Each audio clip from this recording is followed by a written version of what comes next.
Assalamualaikum warahmatullahi wabarakatuh.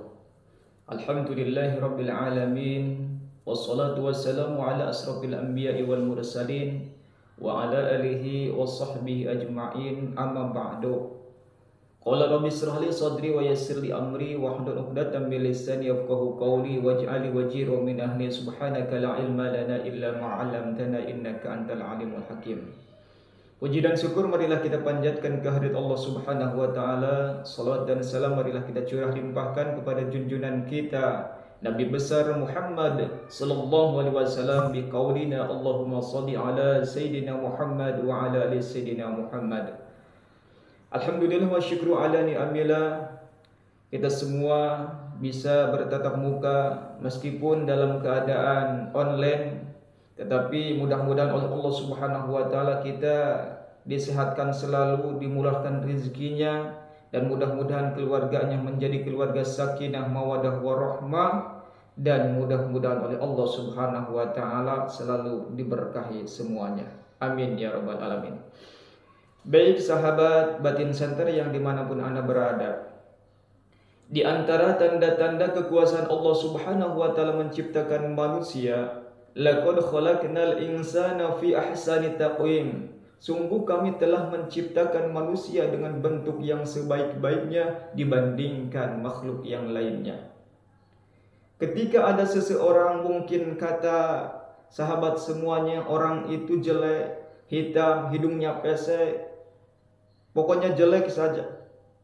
Kemudian disandingkan, disejajarkan dengan monyet yang mungkin pakai gaun pengantin atau pakai lipstik dihiasi dengan pernak-pernik, kemudian dilihatkan, disejajarkan dengan manusia yang tadi kata sahabat itu jelek dan hitam. Kemudian apakah di antara manusia dan monyet tersebut masih cantikan mana kira-kira?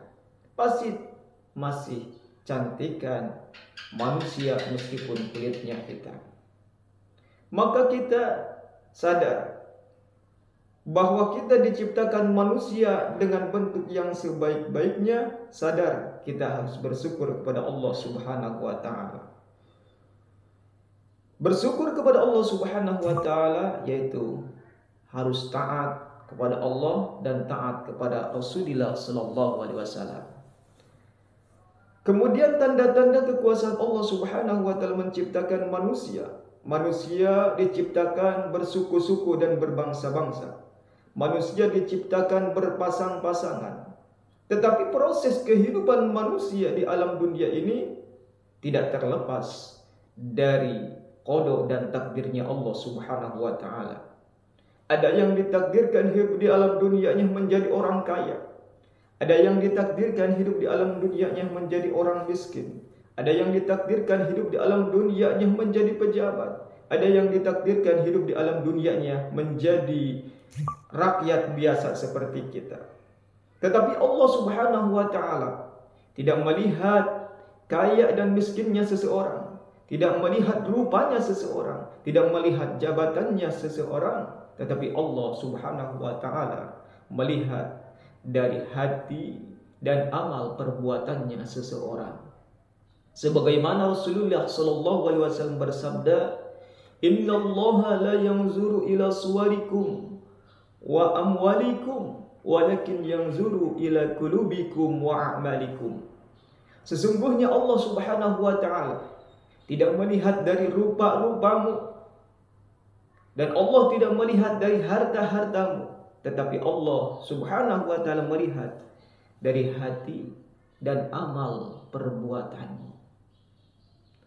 Maka meskipun di alam dunianya ada orang miskin, orang fakir, dia tidak punya apa-apa, terkadang diejek, dikucilkan oleh manusia, tetapi dia bertakwa kepada Allah Subhanahu wa taala. Apa saja yang diperintahkan oleh Allah dia laksanakan, apa saja yang dilarang oleh Allah Subhanahu wa taala dijauhi. Terkadang di keheningan malam dia bersujud kepada Allah Subhanahu wa taala sambil meneteskan air mata, sampai dia membacakan doa, Allahumma ghfirli dzunubi wa liwalidayya warhamhuma kama rabbayani shaghira wa li jami'il mu'minina wal mu'minat wal muslimina wal muslimat al ahya'i minhum wal amwat. Rabbana zalamna anfusana wa illam taghfir lana wa tarhamna lanakunanna minal khasirin. Dia terus beristighfar kepada Allah Subhanahu wa taala. Meskipun di alam dunianya dia orang fakir, dia orang miskin, tidak punya apa-apa, tetapi dia bertakwa kepada Allah Subhanahu wa taala. Allah akan lihat, Allah akan memuliakan orang yang seperti itu. Inna akramakum indallahi atqakum. Sesungguhnya orang yang dimuliakan di sisi Allah adalah orang yang bertakwa kepada Allah Subhanahu wa taala. Tetapi sebaliknya, meskipun dia orang kaya, pejabat sekalipun, tetapi dia tidak bertakwa kepada Allah Subhanahu wa taala, sering melakukan dosa, maksiat terus-menerus dia jalani. Dia tidak pernah sholat, dia tidak pernah ibadah, dan dia tidak pernah beramal soleh. Maksiat dia terus laksanakan, judi dia terus laksanakan, minuman-minuman keras dia terus perbuat, dan berzina juga dia perbuat. Meskipun di alam dunianya dia orang kaya, disanjung-sanjung oleh manusia, dihormati oleh manusia dengan kekayaannya dan jabatannya, tetapi di hadapan Allah Subhanahu wa taala dia adalah orang yang hina. Nauzubillah summa naudzubillah.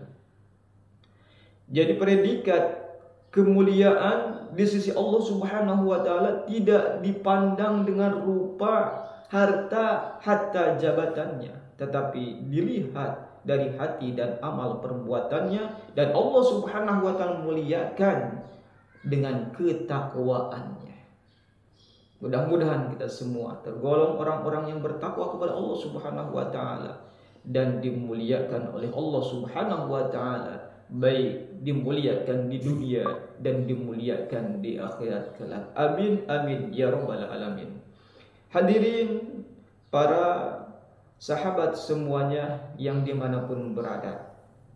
Jadi kesimpulan di dalam pengajian yang singkat ini, marilah kita sama-sama untuk meningkatkan kualitas keimanan dan ketakwaan kita kepada Allah Subhanahu wa taala, agar kita menjadi manusia-manusia yang berguna, manusia-manusia yang bermanfaat, manusia-manusia hamba Allah yang dicintai, dan Allah Subhanahu wa taala muliakan di dunia dan muliakan di akhirat. Mudah-mudahan kita tergolong daripada orang-orang yang sa'idun fi dunya wa sa'idun fil akhirat. Di dunia bahagia dan di akhirat juga bahagia, sesuai yang sering kita panjatkan doa kita sesudah sholat, yaitu Rabbana atina fid dunya hasanah wa fil akhirati hasanah wa qina azabannar. Mudah-mudahan materi ini bermanfaat, khususnya bagi saya pribadi dan umumnya bagi sahabat semuanya yang dimanapun Anda berada. Mudah-mudahan apa yang saya sampaikan menjadi suatu pengingat bagi kita semua. Bila ada kesalahan mohon dimaafkan, dan bila ada kekurangan baik di dalam tutur kata hadis ataupun ayat-ayat Al-Quran, bila berkenan silahkan berkomentar. Sekian dari saya, cukup dari sini. Wabillahi taufiq wal hidayah. Wassalamualaikum warahmatullahi wabarakatuh.